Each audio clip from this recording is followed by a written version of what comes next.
Prograf or tacrolimus, and this is a medication that's going to help prevent rejection of the liver. Okay. And it does that by suppressing the immune system or weakening the immune system.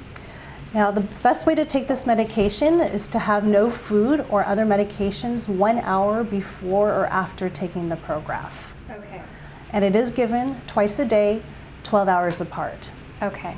So here in the hospital, we're giving it at 8 in the morning and 8 at night. Okay. But if you do want to change that schedule, you can talk to your coordinator about finding a schedule that's convenient for you when you go home. Okay, so no eating for an hour, take the medication, take Prograf, and then no eating for another hour after that. Okay. Now, Prograf does come in different formulations.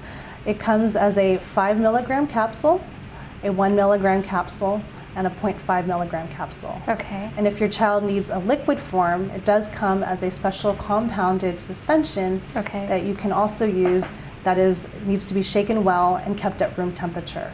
And then I just pull it up in a syringe and shoot it in his mouth so he can swallow it? Correct. Okay. But we will direct you as to what dosage to be giving your child. Okay. And the dosage will actually be based on drug levels that we will be measuring in the blood. Okay. Now, after transplant, we have certain target goals where we'd like the Prograf level to be. Okay. And immediately transplant, usually for the first 2 weeks, we'd like them between 12 and 15. Okay. And then usually after 2 weeks, it drops down from 10 to 12, and it keeps decreasing the further out transplant he is. Okay. As long as he doesn't have any signs of rejection or infection, which we may decrease or increase the dosage accordingly. Okay.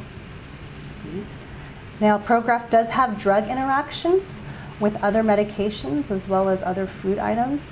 For example, certain antibiotics like erythromycin, azithromycin, or fluconazole can increase Prograf levels, as well as grapefruit or grapefruit juice. Okay. Some side effects of Prograf is that it's a great drug in terms of preventing rejection, but it can also weaken the immune system. So your child will be at increased risk for infection. Okay. Prograf can increase the blood pressure. It can also increase the blood sugars. It can cause the body to lose magnesium, so your child may need some magnesium supplements. It can cause tremors or shakes, more noticeable in the hands, but usually when Prograf levels are high. It can cause skin sensitivity, where your child may sunburn more easily. So it is recommended to put sunscreen just to protect the skin and make sure that there's minimal damage to the skin to prevent skin cancer. Okay. And it also increases the risk for infection.